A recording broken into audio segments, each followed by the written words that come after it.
What's Mexican cuisine without chilies? They add flavor, they add spice, their intensity into a dish. They do taste very different from one to another. I want you to take a look into this. This is a chile güero. It's an Anaheim. Not spicy at all, very, very sweet. And I'm gonna be roasting this today because I'm gonna be making rajas con chile, which is a chili casserole.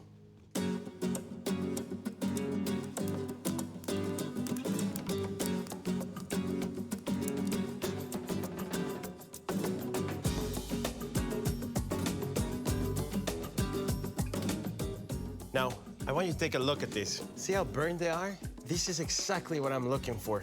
But what I don't want is to have the ashes on it. And for that, I'm gonna show you a little trick. When I place the peppers in a bowl, I'm gonna cover them with a towel on top of it. I wanna keep them here for a minute, and the steam is gonna help us cleaning all the ashes. Very, very, very easy.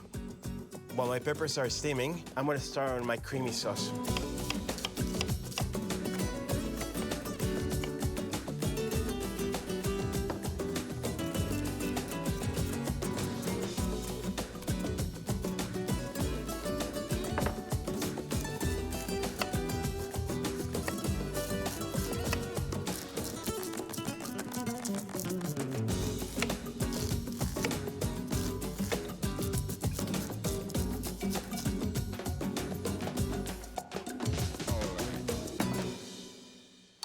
Now, take a look at this. You see that? All the steam? So all the ashes, the skin is just turning to ashes and it just comes off really, really, really easy. And I'm gonna show you another trick here. Look at this. Look at this trick, eh? All of the seeds are off. Look at this. Take a look. Isn't that beautiful?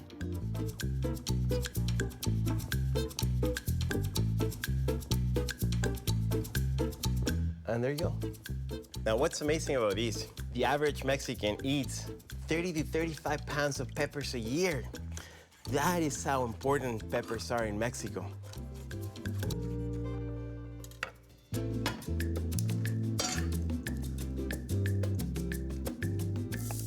Now, my mother used to make this dish early in the morning before me and my brother would wake up, and would have this dish right when we would come back from school. Let me tell you, it's delicious. As the corn cooks and caramelizes a bit, it's gonna start releasing sweetness into it. But it's gonna pair phenomenal with the chilies. Now, our guest of honor, peppers. Let me tell you, this dish would not be the same without them. Oh man, this brings a smile on my face. It's just, I feel like it's early in the morning right now, ready to go to school. Now for this casserole, I want to add some cream. So now this is just gonna get to cook down a little bit. I want to reduce the cream.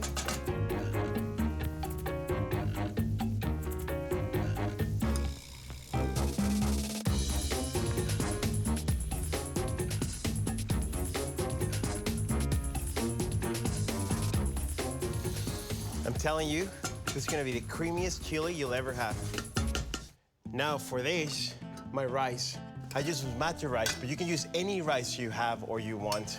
We're gonna layer our casserole. And I want you to look at the corn as well. Look at this. The corn, you got all yellow, plummy, eh? That's all the sweetness that comes out of it. Now for this, I'm gonna introduce you to a good friend of mine, queso Oaxaca. This is by far my favorite cheese. I think this cheese is close to what you would have as a cheese sticks. Isn't that incredible? Look at this. Mozzarella on steroids, that's what it is. So now, we're gonna start putting up a blanket of rice on top of this. Now just imagine the creaminess of the corn and the chilies being soaked by the rice and the cheese. Man, just wanna do layer after layer.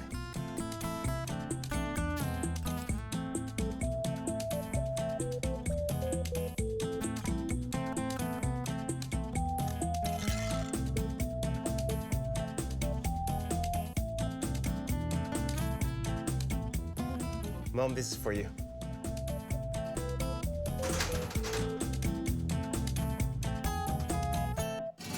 Take a look at this. Isn't this beauty?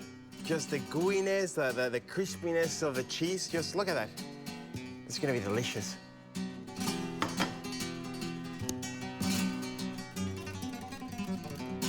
Wow.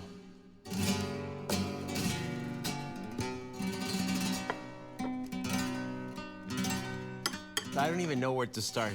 The top of the cheese, mix it all together, just the cheese on its own.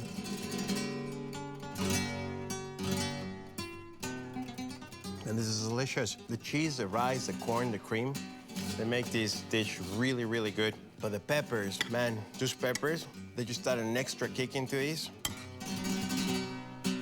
It's like a home run. Boom. You got it off the park.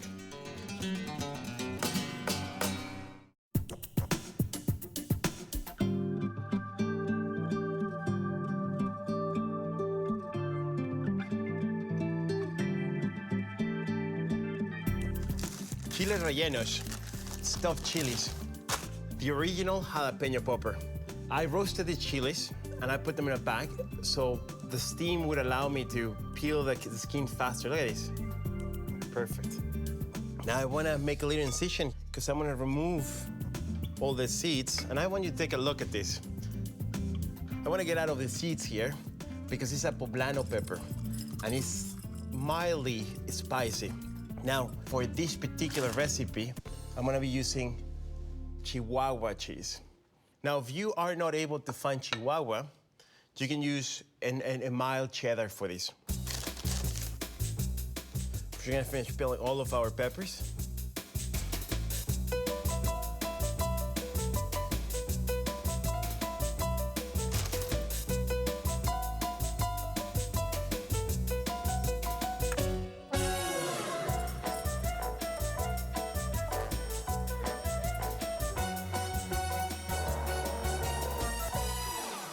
Not only I like my peppers, I love my cheese. And in Mexico, everyone likes a good cheese. And cheese and peppers is a match made in heaven. Now, I want you to take a look at this, okay? Because this is where we stuff these beauties. Just want to put as much cheese as you can. The cheese is gonna help me gluing the pepper together. So when we go to pan searing it, the pepper won't open and the cheese won't come off.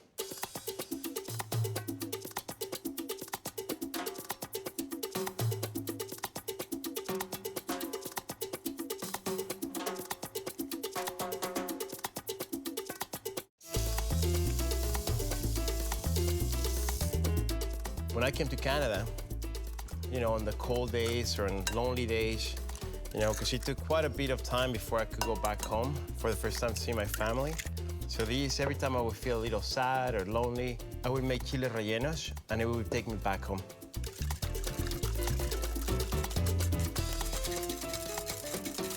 So I'm making a batter with the eggs because I want to cover the poblano peppers with them. And for that, I need it to be nice and fluffy. Look at this. This is what you're looking for. And how we're gonna keep that fluffiness by adding a pinch of flour.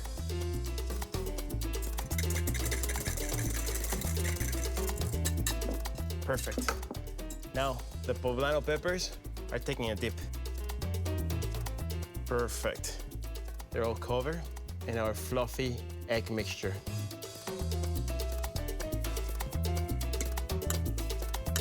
And I am ready to cook them.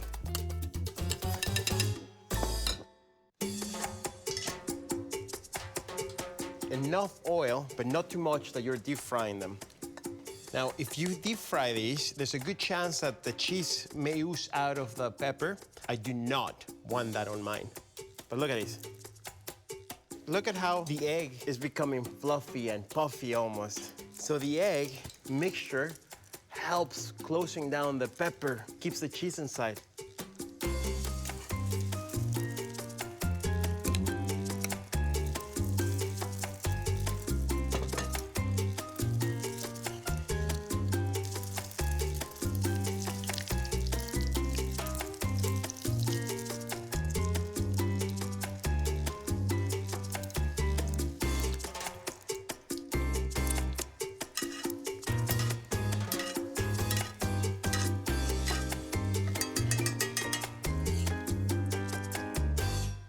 Now, remember what I told you about the cheese?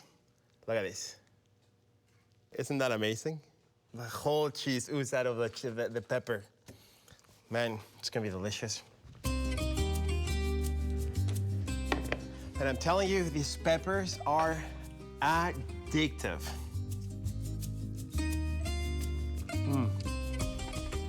Way better than jalapeno poppers.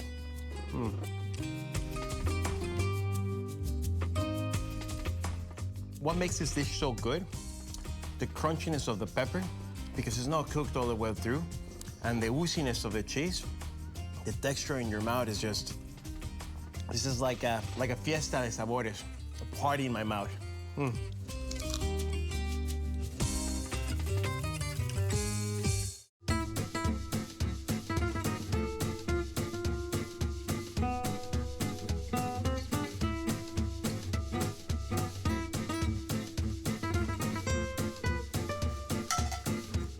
So everyone had chilies, right? Well, not like this. This is guajillo chili. I'm just gonna hydrate them because when I got them, they're dehydrated. And what we want with water is just to get them a little plummy. It's gonna be the basis for our Mexican chili. Now, just a couple seconds, I want you to take a look at this.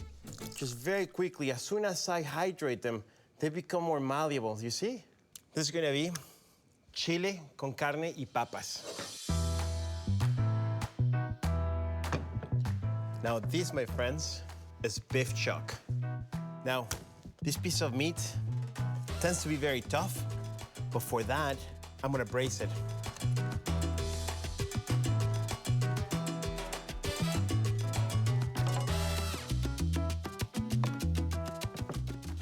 Now that my meat is all done, I'm gonna start my sauce. Now, remember, for this dish, we want guajillo, garlic, onions, and tomato.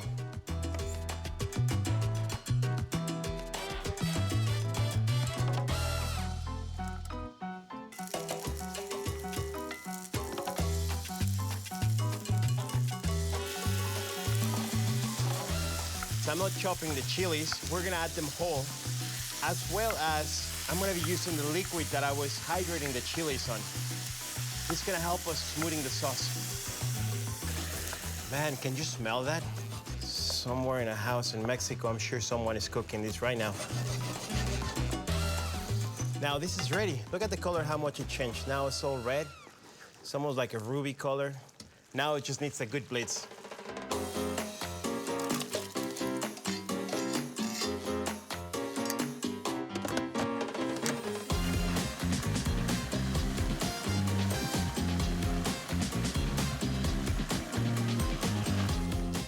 I wanted the sauce to be very smooth because this is gonna help me braising my meat.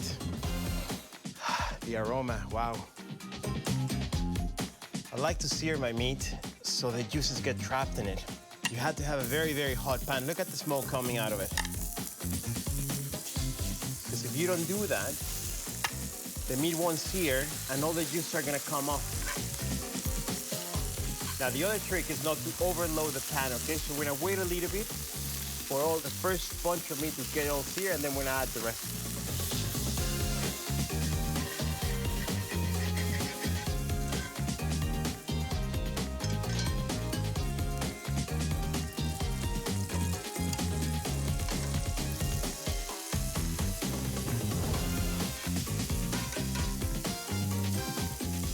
Go ahead and take a look at this, because this is what searing does.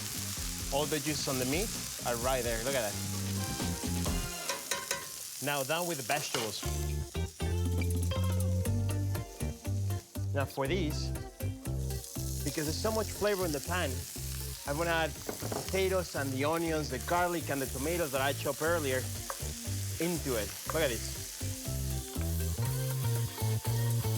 So basically what's gonna end up happening is, as I'm cooking the chili, the potatoes are gonna release the starch and it's gonna make it a little thick.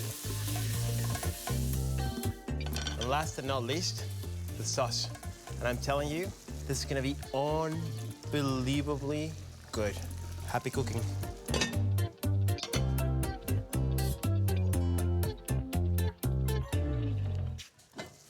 Oh my God, can you smell these? Wow. Look at the potatoes. Look at the potatoes just breaking down, and look how thick the chili got. This, my friends, is Mexican chili.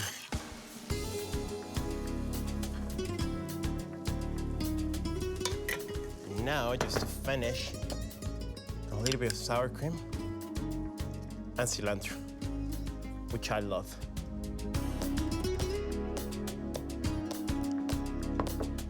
Wow, this dish is so simple, yet so tasty. This is a perfect dish for a Sunday night.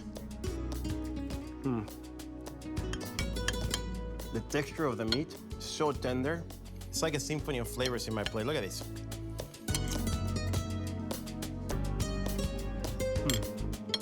It just makes you want to keep eating this.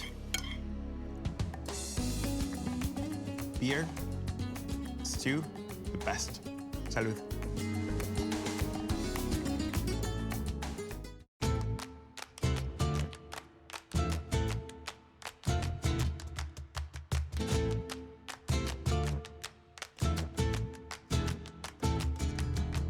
Pasilla peppers may be new to you, but they're ancient in Mexico. They're more spicy than poblano peppers and less spicy than guajillo. Now, sometimes it's a little hard to get pasilla peppers, but you can use morita, guajillo, or even chipotle if you want to. So the main thing is I want to get all of the seeds out because that's where the heat is. The dish that I'm making is called cordero con salsa de pasilla, which is lamb on a pasilla sauce. Now I want you to take a look at this beautiful piece of lamb rack. We use it in Mexico City a lot of the times. It is delicious on the grill.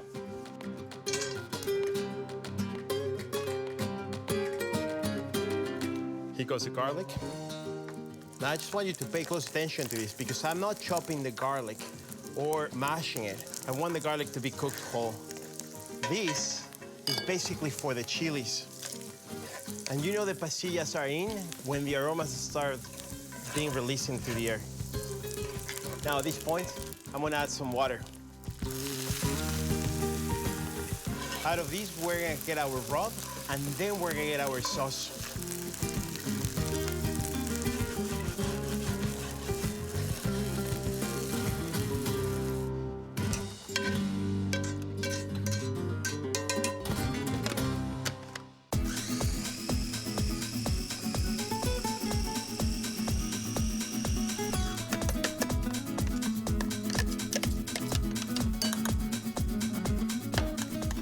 This already looks so cool already, and I only used 2 ingredients, pasilla and garlic.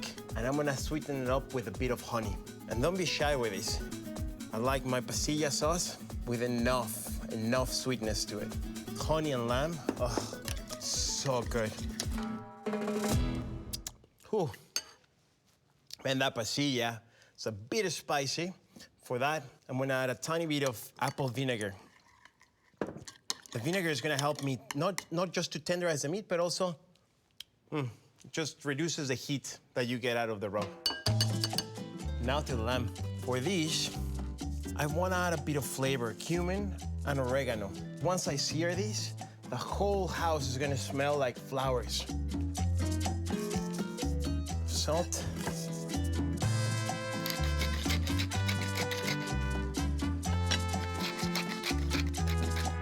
Perfect.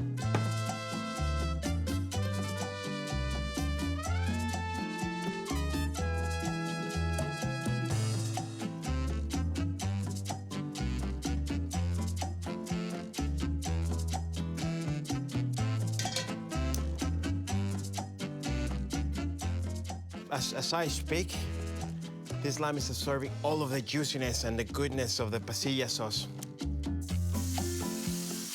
Listen to that sound. The heat is gonna caramelize the honey, and it's gonna make it sweeter with a pinch of bitterness to it with the chili. Oh, this is why I love cooking.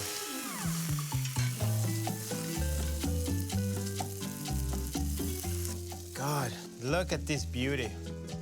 Look at the caramelize that happened through the pasilla and the honey. Now, as much as I want to cut this and start eating it, I need to let it rest. I want this piece of lamb to be succulent and juicy. Now, remember the pasilla rub that we saved? This is what we make our sauce with. And how incredible is this, eh? It's so simple. We had 2 ingredients, pasilla and garlic, And look at this. We had a rub, and now we have a sauce. Just perfect. It's just perfect. Oh my God, look at this, how tender this is. Man, look at the juices. Cannot wait to try this beauty. And just to finalize my dish, my pasilla sauce. This, my friends, is something you get at a restaurant.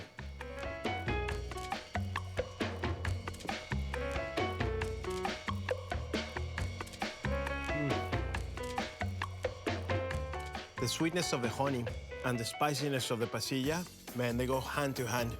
And the beauty of this dish, once again, is just, there's 3 ingredients, basically. You have lamb, you have pasilla, you have garlic. That's it. That's all it takes. Lamb is a celebration. That's why I chose a margarita. But I tell you something. There's so many chiles in Mexico. They're so versatile. I challenge you to find the one that calls you the most.